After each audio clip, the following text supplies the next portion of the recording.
Bonjour et bienvenue. Merci à vous de nous suivre sur France 24 et France Info. Voici les titres de votre journal. Des pourparlers pour pas grand-chose, en tout cas pas d'avancée majeure entre la Russie et l'Ukraine sur les négociations de paix, mis à part que 1200 prisonniers de guerre de chaque côté vont retrouver la liberté. À propos des négociations commerciales menées par Washington, c'est le Financial Times qui avance que les États-Unis et l'Europe seraient proches d'un accord dont les conditions pourraient être 15% de droits de douane pour les produits européens à l'entrée du territoire américain. Ce serait finalement le même taux que pour le Japon. Et puis un sommet entre l'Union européenne et la Chine est prévu ce jeudi. Le président du Conseil européen et la présidente de la Commission sont en déplacement à Pékin et vont rencontrer Xi Jinping. De quoi sera-t-il question? On retrouve à Pékin Yenali, notre correspondante. Et politique avant de s'envoler pour Berlin ce mercredi. Le président de la République a tenu son conseil des ministres qui a, selon plusieurs sources, été mouvementé et a surtout montré une vraie coupure entre Emmanuel Macron et le ministre de l'Intérieur, Bruno Retailleau. Les détails avec Kylian Chaput pour France Info.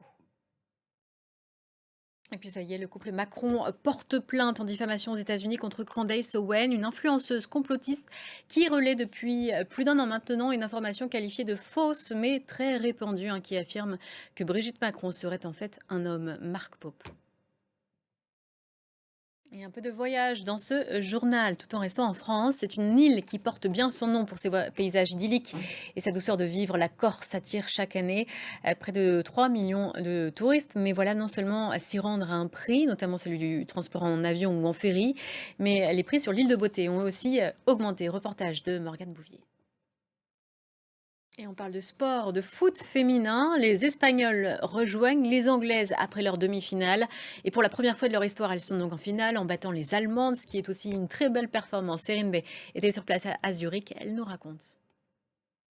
Et puis on voulait vous montrer ces différents hommages un peu partout au parrain du heavy metal et leader de Black Sabbath, le chanteur Ozzy Osbourne.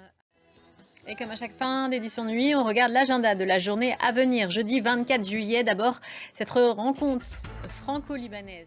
Voilà, vous avez le programme. C'est la fin de ce journal. Merci à vous de l'avoir suivi. Prochaine édition dans une quinzaine de minutes.